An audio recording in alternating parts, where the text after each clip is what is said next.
Hey guys, the reviewer here, and since this is the month of December, I'm going to be starting off what is going to be basically the big part of the season. I'm going to be doing the next few videos from this episode up to the 17th. I'm going to be doing my top 10 favorite shows, or favorite movies, favorite games, and favorite shows. And after I finish the final part, which is the top 10 shows 5 to 1, I'm going to be taking a little bit of a break. So I'll be doing the top 10 list and then a video where I'm basically talking about like reflecting on the fact that my big milestone's coming up and the fact that I still can't believe it. And then I'm going to take a hiatus from the 17th to the 27th. And then on December 28th, I will be coming back to celebrate the big day by finishing off the season, by reviewing one of my favorite movies of the year, Once Upon a Time in Hollywood. Anyway, let's start the list. At number 10, we have Fantastic Mr. Fox. Now, this is a movie that I can understand being a movie that some people may not get, or may not understand, but kind of like it for whatever reason. And that main reason would probably most likely be the director, either the director, Wes Anderson, or the fact that the cast in this is amazing. You have like George Clooney, Owen Wilson, Bill Murray, Willem Dafoe, Meryl Streep, Jason um, Schwartz. I think Jason Schwartzman.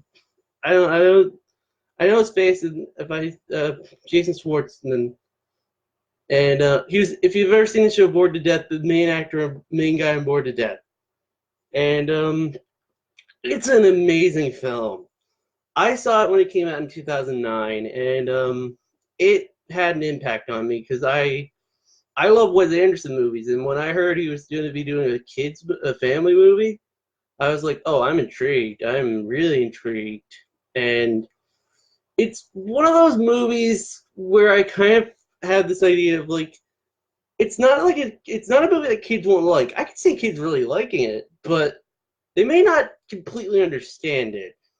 And it's almost one I'd almost argue is really more for the adults, really, than the kids. Kids can watch it. There's nothing in it like offensive. Honestly, one of the funniest running jokes in it is there is no cursing in it, but there's cuss. So it'll be like, you cussing serious with me? You cussing with me? Like there's a great scene with Mr.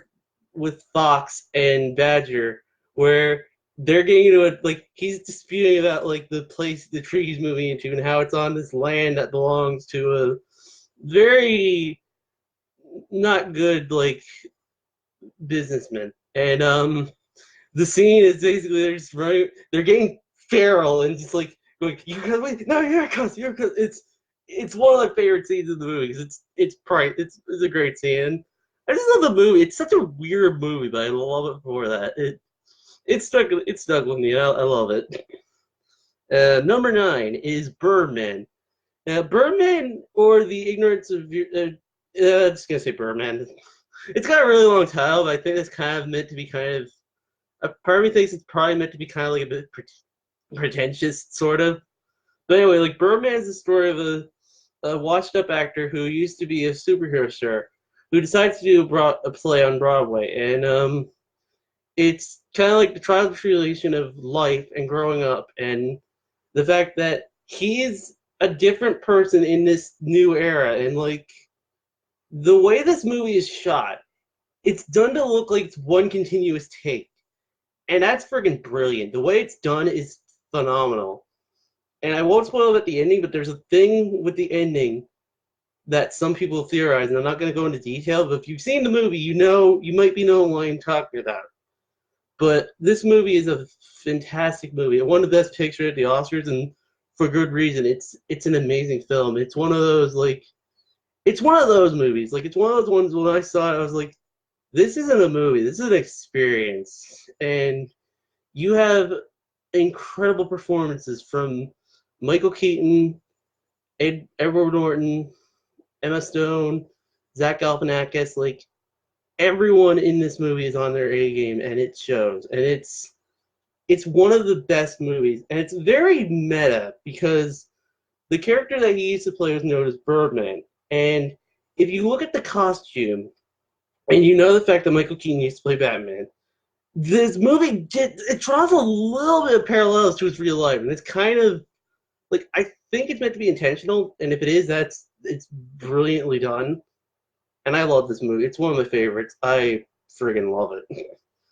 Number 8 is Casino Royale, the 2006 version. I have not seen the original. Well, okay, that's not entirely true. I have seen the original, but I have a bit of a story with seeing Casino Royale. See, when this movie came out in 2006, I thought that I was probably going to have to be going to see the movie on the weekend, which that would have been okay. That would have been cool. I'd still get to see the movie. I managed to get to see it opening night. Opening night, November 17th, 2006. And I loved this movie. It's one of those movies that at the time, I may not have fully understood it, but I really got what it was going for because it revitalized the Bond franchise, which has basically been MIA for about 4 or 5 years, I think. No, 4 years, because Die Another Day came out in 2002, and that movie didn't do so hot, and it kind of put the series on like an indefinite hiatus. So when this movie was announced and it was shown that Daniel Craig was going to play Bond, a lot of people were going, "He's blonde. He's not going to be good as Bond." He's amazing as Bond. This is one of those things of the Daniel Craig movies. I feel is the closest we get to having the Timothy Dalton era Bond movies again. Because if you've ever seen the Timothy Dalton Bond era movies, you know they're dark and like a lot of people feel that's the closest the character has been to the character in the books, and it's one of those movies. And fun fact, I got to meet Mads Mikkelsen at Fan Expo in 2015, and he's amazing. And I love the Sheep. He's one of the most interesting villains, and such a just. This is just a great movie. I rewatched it in 2016, and it holds up. It really holds up. And I freaking love it. Number 7 is The Imitation Game. Now, The Imitation Game is one of those movies that I went into it knowing nothing about it other than that Benedict Cumberbatch was in it and that I had been hearing really good things about it. Like, I'd been hearing it's really good. And when I saw it, I was absolutely floored by it.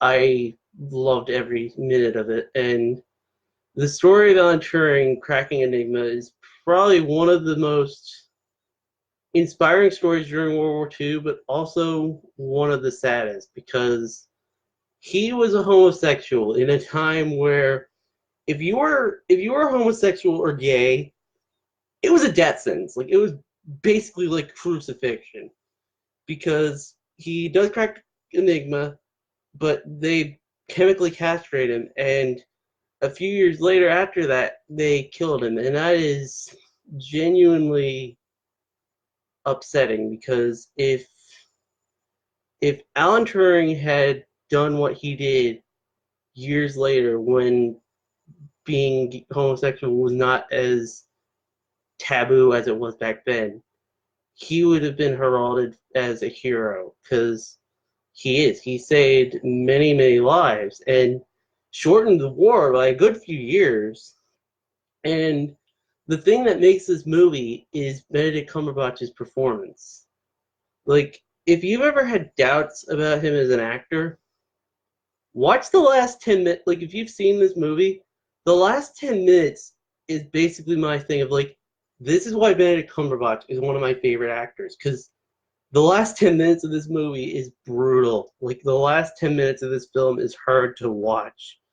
But it's such a really empowering movie.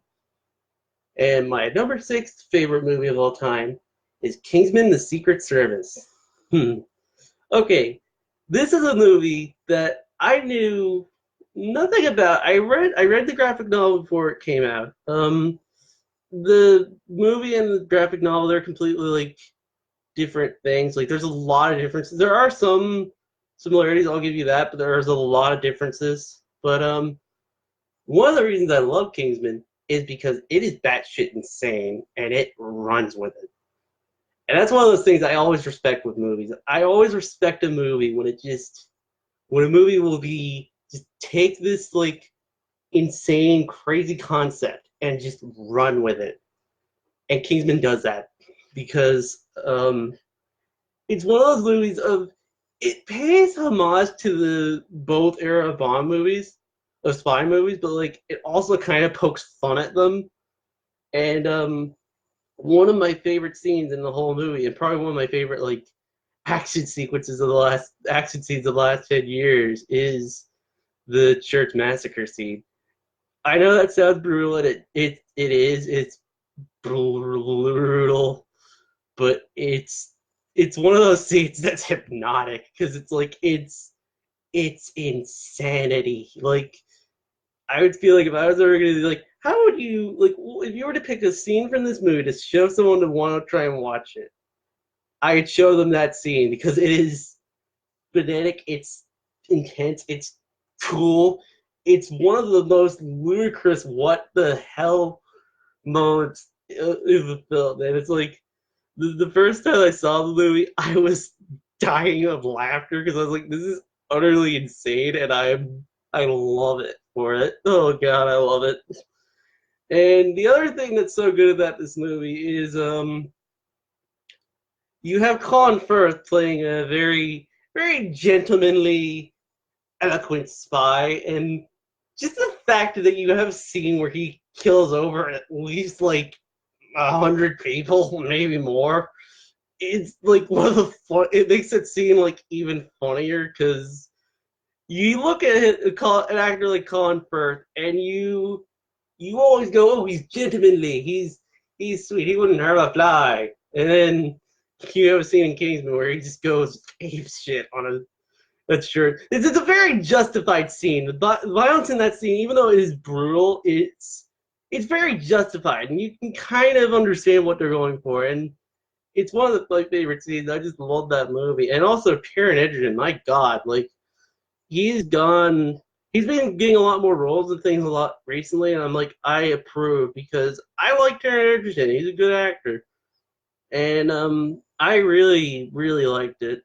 Plus, it's just you can have some movies that are just so over the top, but they'll run with it. And sometimes, like if a movie is so insane that it knows it, it kind of makes it fun. If like because there's a scene near the end where there's a thing in space. They take it down. It's like why? Because why not? Just why not? Just it's oh my god. I love Kingsman. It's such a great movie. I can't wait for the third one. I think it's in like 2021 or 2021 or 2022. I think because I know next year they're doing a prequel, and that's gonna be interesting seeing a prequel to the how Kingsman came to be. But anyway, this is the end of the first part of my top 10 favorite movies. The reviewer signing out.